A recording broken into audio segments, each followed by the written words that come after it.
हम लोगों ने मम्मी के बारे में बहुत कुछ सुना है। बहुतों ने तो मम्मी को म्यूजियम में देखा भी होगा। इन्हीं मम्मी को लेकर बहुत सी मूवी भी बन चुकी है। लेकिन क्या आपने सोचा है कि इजिप्ट की मम्मी हजारों सालों तक कैसे सुरक्षित बची रहती है, वो भी बिना सड़े गले। दोस्तों, आपका स्वागत है ट्यूब फैक्ट चैनल पर। आखिर मम्मी होती क्या है? कोई भी ऐसा मनुष्य या जानवर जिसका शरीर मरने के बाद लंबे समय तक बचा रहे, उसे मम्मी कहते हैं। मम्मी का मतलब सिर्फ वो डरावनी सफेद पट्टियों में लिपटी हुई बॉडी नहीं होती, या जो हमने फिल्मों में डरावनी जिंदा होने वाली मम्मी देखी है वैसी तो बिल्कुल नहीं होती। मम्मी दो प्रकार की होती है। पहली होती है नेचुरल मम्मी, जिनके शरीर संयोग से बच गए, जैसे कि कोई शरीर बर्फ में दब गया, कोई किसी ग्लेशियर में फंस गया, या जहाँ का तापमान नेगेटिव है, या फिर किसी ऐसे गहरे गड्ढे में गिर गया जहाँ ऑक्सीजन ही ना मिले, या फिर किसी का शरीर ऐसे रेगिस्तान की मिट्टी में दब गया हो जहाँ पानी की बूंद ना मिले। इस तरह के केस में इनके शरीर वहीं पर पड़े रहेंगे और बरसों के बाद ढूंढने पर या मिलने पर वे मम्मी कहलाएंगे।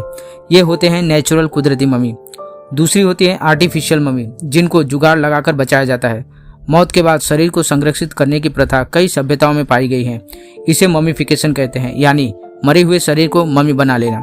प्राचीन मिस्र, कई दक्षिणी अमेरिकी सभ्यताएं, चीन, कैनेरी आइसलैंड, गॉन्चेस मम्मी बनाने के लिए जाने जाते हैं। इनमें भी मिस्र यानी इजिप्ट तो मम्मीफिकेशन के लिए बहुत ही प्रसिद्ध है। सबसे पहले हम जानेंगे कि मरने के बाद शरीर का क्या होता है। मौत के बाद शरीर गलने और सड़ने लगता है। वैज्ञानिक भाषा में इसे डीकम्पोजिशन या विघटन कहते हैं। जब शरीर जिंदा रहता है तो हमारे अंदर डाइजेस्टिव एंजाइम्स होते हैं। ये एंजाइम्स खाने को तोड़ते हैं, जिससे पाचन में मदद मिलती है। मौत के बाद डाइजेस्टिव एंजाइम्स फुर्सत में हो जाते हैं। कुछ काम तो होता नहीं है, इसलिए हमारे शरीर में ही तोड़फोड़ मचाने लगते हैं। इसके बाद बैक्टीरिया लोग अपना काम शुरू करते हैं। हर जिंदा व्यक्ति के पेट में बहुत सारे बैक्टीरिया होते हैं।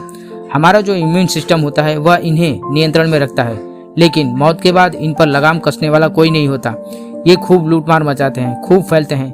कुछ दिनों में पेट से पूरे शरीर में फैल जाते हैं और शरीर को खूब अच्छे से साफ कर देते हैं। अगर मौत के बाद किसी शरीर को ऐसे ही छोड़ दिया जाए तो कुछ महीनों बाद सिर्फ हड्डियां ही बचेंगी और कुछ दशकों बाद कुछ भी नहीं बचेगा। शरीर को डिकम्पोजिशन में लगने वाला समय बहुत सारी चीजों पर डिपेंड करता है, जैसे तापमान, हवा, मिट्टी, नमी, कीड़े मकोड़े की मौजूदगी आदि। अगर आसपास गर्मी है और हवा में नमी ज्यादा है तो डिकम्पोजिशन जल्दी खत्म होगा। अगर आसपास माहौल ठंडा है, हवा सूखी है तो डिकम्पोजिशन प्रोसेस धीमा हो जाएगा। हाँ, अगर पर्याप्त मात्रा में ऑक्सीजन न मिले तब भी बहुत कम बैक्टीरिया जिंदा रह पाते हैं। हमारा खाना बैक्टीरिया ही खराब करते हैं, इसीलिए तो फ्रिज में रखने पर खाना बचा रह जाता है। लाश को भी बड़े फ्रीजर में रखकर कुछ समय के लिए डिकम्पोजिशन टालने की कोशिश की जाती है। लेकिन हजारों साल पहले फ्रिज तो होते नहीं थे, फिर ये मम्मी सड़े गले बिना कैसे बची रहती है, और वह भी कई वर्षों तक। मिस्र के इतिहास में बहुत पहले से मम्मी से सबूत मिलते हैं, लेकिन शुरुआती मम्मी एक्सीडेंटल ही बन गई थी, यानी मम्मी बनाने का कोई इरादा नहीं था, वो तो बस यूं ही तुक्के में बन गई थी। देखने जाए तो मिस्र में न के बराबर बारिश होती है। वो इलाका सूखा और अधिक तापमान वाला है, जिससे जो मरे हुए शरीर को वहां दफन किए जाते थे, रेगिस्तान की सूखी मिट्टी और गर्म हवा उनमें से काफी नमी सोख लेती थी और वो शरीर गलने से बच जाते थे। ये मम्मी देखकर प्राचीन मिस्र के लोगों को मृत शरीर बनाने का आइडिया आया। करीब 2600 ईसा पूर्व के आसपास मिस्र के लोगों ने जानबूझकर मम्मी बनाना शुरू किया और बीते समय के हिसाब से मम्मी बनाने की विधि में बदलाव आए।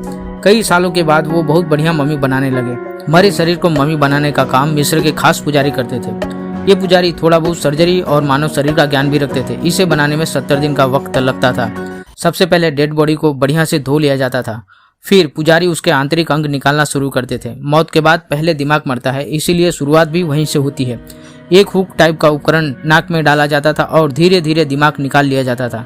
ये काम बहुत संभाल कर करना होता था, क्योंकि इस दौरान चेहरे को नुकसान हो सकता था। उसके बाद पेट और छाती के भीतर मौजूद अंग निकाले जाते थे। सबसे ज्यादा बैक्टीरिया और एंजाइम्स भी इसी हिस्से में होते हैं। पेट में बड़ा सा चीरा लगाने के बाद अंदर के सारे अंग निकाल लिए जाते थे। दिल को छोड़ दिया जाता था। उनके हिसाब से दिल जो है ना, आदमी का अहम हिस्सा है। इसके अलावा दूसरे अंग आमाशय, लिवर, फेफड़े और आंतों को निकालकर सुरक्षित करके अलग अलग बरनी में रखा जाता था और उन्हें मम्मी के साथ दफन किया जाता था। अंग निकालने के बाद अगला काम था शरीर से पूरा मॉइस्चर यानी नमी सोखना। पूरे शरीर को नाइट्रोन में दबा दिया जाता था। नाइट्रोन एक स्पेशल टाइप का सोल्ट होता है जिसमें नमी सूखने का गुण होता है। कई दिनों बाद जब शरीर एकदम सूख जाता था, शरीर से सारा नाइट्रोन झाड़ लिया जाता था और अच्छे से साफ किया जाता था। चूंकि इसके बाद शरीर सूख कर पत्ता हो जाता था, इसलिए शरीर के सिकुड़े हुए हिस्सों को फुलाने के लिए लिनेन वगैरह भरा जाता था। लिनेन एक प्रकार का कपड़ा होता है जो मिस्र में बहुत उपयोग किया जाता है। इसके बाद खुशबू और सुरक्षा के लिए ऑयल और रेजिनी का एक मिक्सचर लगाया जाता था। फिर उसके ऊपर लिनेन लपेटा जाता था। लिनेन को चिपकाए रखने के लिए रेजिनी का इस्तेमाल किया जाता है। रेजिनी यह एक प्रकार की चिपचिपी गोंद की तरह चीज है जो पेड़ों से निकलती है। रेजिन से लिनेन की कई पट्टियां चिपकाने के बाद उसे एक मोटे लिनेन के कपड़े से ढक दिया जाता था।